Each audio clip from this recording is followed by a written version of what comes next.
नमस्कार, मी पंजाब डक. तर राज्यातले शेतकरी सांगू इच्छितो की राज्यात सध्या तरी असा खूप मोठा पाऊस नाही. राज्यात फक्त काय होणार आहे की विदर्भामध्ये आता हे शेवटच्या आठवड्यात म्हणजे ऑगस्टच्या शेवटच्या आठवड्यात नागपूर, भंडारा, गोंदिया, वर्धा, यवतमाळ, अकोला, अमरावती ह्या पट्ट्यामध्येच काय होणार आहे, एका पाठीमागे दोन कमी दाबाचे पट्टे असल्यामुळं त्या भागातच तिकडंच पाऊस पडणार आहे. ते पाऊस आपला इकडं महाराष्ट्राकडे येणार नाही, आपलं मराठवाड्याकडं पश्चिम महाराष्ट्राकडे येणार नाही, म्हणून हा अंदाज लक्षात घ्यायचा. ते पाऊस विदर्भालाच पडणार आहे, म्हणून विदर्भातल्या शेतकऱ्यासाठी ही आनंदाची बातमी. म्हणजे जवळपास सांगायचं झालं तर या शेवटच्या आठवड्यात देखील भंडारा, वर्धा, गोंदिया, चंद्रपूर, यवतमाळ, वाशिम, हिंगोली, इकडं अकोला, अमरावती, चंद्रपूर, गडचिरोली ह्या परिसरामध्ये शेवटच्या आठवड्यात पाऊस आहे, म्हणून हे लक्षात घ्यायचं.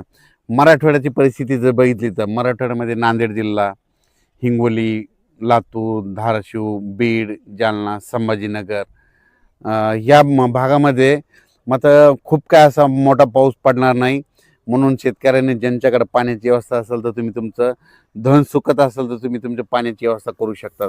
कारण की खूप असा मुसळधार पाऊस नाही, स्थानिक वातावरण तयार होऊन असाच पाऊस पडत राहणार आहे. म्हणजे एवढे 10 दिवस म्हणजे 1 सप्टेंबरपर्यंत म्हणजे असाच विखुरलेल्या स्वरूपात मराठवाड्यामध्ये बीड जिल्हा झालं, लातूर जिल्हा झालं, जालना जिल्हा झालं, संभाजीनगर, नांदेड, हिंगोली, लातूर, धाराशिव ह्या जिल्ह्यामध्ये काय होणार, असाच विखुरलेल्या स्वरूपाचा तुरळक ठिकाणी पाऊस पडणार आहे. सर्वदूर काय पडणार नाही, म्हणून हा अंदाज शेतकऱ्यांनी लक्षात घ्यायचा. आणि त्याच्यानंतर पश्चिम महाराष्ट्राकडं सोलापूर जिल्हा, सांगली जिल्हा, अहिल्यानगर, पुणे या पट्ट्यातल्या जे शेतकरी तर त्यांना देखील सांगू इच्छितो की तुमच्याकडं सध्या तरी म्हणजे 1 सप्टेंबरपर्यंत तरी मोठा पाऊस नाही. म्हणून तुम्ही तुमच्याकडे जर पाणी असेल तर तुम्ही तुमची व्यवस्था धन सुकत असेल तर पाणी द्यायची व्यवस्था करू शकता. त्याच्यानंतर कोकणपट्टीचा ते पाऊस सरी मात्र ते चालूच राहील. म्हणजे कोल्हापूरपासून ते पालघरपर्यंत त्या सरी सुरू राहतील. नाशिककडं देखील अशा पाळ्या येत राहतील, सरी येत राहतील. तिकडे काही खूप मोठा पाऊस नाही, म्हणून हा अंदाज लक्षात घ्यायचा. त्याच्यानंतर इकडं नंदुरबार जिल्हा, धुळे जिल्हा, जळगाव जिल्हा आणि हे बुलढाणा जिल्हा तिकडे काय होणार आहे, ह्या शेवटच्या आठवड्यात एका पाठोपाठ 1-2 कमी दाबाचे पट्टे जात असल्यामुळं शेवटच्या आठवड्यात मात्र त्या धुळे जिल्हा, जळगाव जिल्हा, नंदुरबार, बुलढाणा, अकोला, अमरावती ह्या पट्ट्यामध्ये काय होणार आहे, त्या परिसरामध्ये पाऊस पडणार आहे, म्हणून हा अंदाज लक्षात घ्यायचा. पण राज्यात सर्वदूर सगळीकडे पाऊस पडेल असं काही सध्या तरी परिस्थिती नाही. महाराष्ट्रात म्हणजे पश्चिम महाराष्ट्र, मराठवाडा इकडं पाऊस नाही येण्याचं कारण सांगतो. काय झालं की एक बंगालच्या खाडीमधून जे कमी दाबाचे पट्टे तयार होतात ते काय होईल तर ते नागपूरकडून इकडं मध्य प्रदेशकडून इकडं गुजरात, राजस्थानकडे 2 चालले. तर मग ते जात असताना ते जोपर्यंत शांत होत नाहीत तोपर्यंत आपल्या इकडं पाऊस पडणार नाही, म्हणून हा अंदाज लक्षात येतात.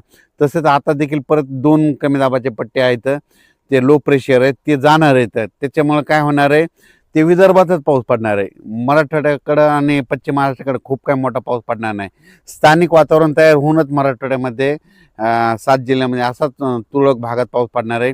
म्हणून ज्यांच्याकडे पाण्याची व्यवस्था असेल तर तुम्ही पाणी देण्याची व्यवस्था करू शकता. कारण की ना खूप काय असा मोठा ओढे नाले असा सध्या तरी राज्यात पाऊस नाही. मग राज्यात पाऊस कधी येणार तर राज्यात सप्टेंबरच्या पहिल्या आठवड्यात मग राज्यात पाऊस येणार आहे, आणि ते मात्र जोराचा पाऊस असणार आहे. सध्या फक्त वरुणराजाची बॅटिंग फक्त विदर्भाकडेच आहे, म्हणजे त्यांच्याकडेच आहे. कारण की ना मग त्याच्यामध्ये कोणतं सांगतो की परत एकदा सांगतो, वर्धा, नागपूर, भंडारा, गोंदिया, चंद्रपूर, यवतमाळ, इकडं अकोला, अमरावती, पुन्हा मध्य प्रदेशचे जे लगतचे तालुके आहेत मोर्शी, अचलपूर, दर्यापूर, त्याच्यानंतर इकडं परतवाडा, इकडं जळगाव, जामोद ह्या पट्ट्यामध्येच काय होणार आहे, ह्या शेवटच्या आठवड्यात आता म्हणजे 18 ऑगस्ट ते 30 ऑगस्टपर्यंत त्या परिसरामध्येच विदर्भातच पाऊस पडणार आहे. परत एक कमी दाबाचा पट्टा तयार होईल, ते बी विदर्भात पडेल. पण त्याचा पाऊस खूप लय झालं तर ह्या शेवटच्या आठवड्यात काय होईल की नांदेड जिल्हा एक घेईल, त्याच्यामध्ये हिंगोली एक घेईल, त्याच्यानंतर परभणी जिल्ह्यात काय भाग घेईल, म्हणून तिथपर्यंत परभणी जिल्ह्यातच येईल. त्याच्या पुढं काही ते पाऊस सरकणार नाही, कारण की ते पाऊस तिथून तिथंच स्थिर होऊन जाईल.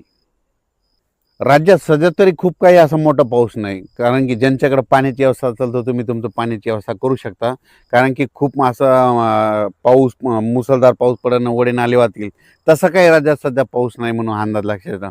तसा पाऊस येईल महाराष्ट्रात, ते येईल फक्त पुढच्या सप्टेंबरमध्ये, सप्टेंबर-ऑक्टोबरमध्ये. तोपर्यंत शेतकऱ्यांना आपण आपल्या पिकाची काळजी घ्यायची. फक्त सध्या पाऊस राहील, फक्त विदर्भातच पडणार आहे म्हणून हा अंदाज त्या विदर्भातल्या शेतकऱ्यांना लक्षात येतं. आणि विदर्भवासियासाठी आनंदाची बातमी, कारण की तिकडं वरुण राजाची बॅटिंग आता सध्या विदर्भाकडे आहे.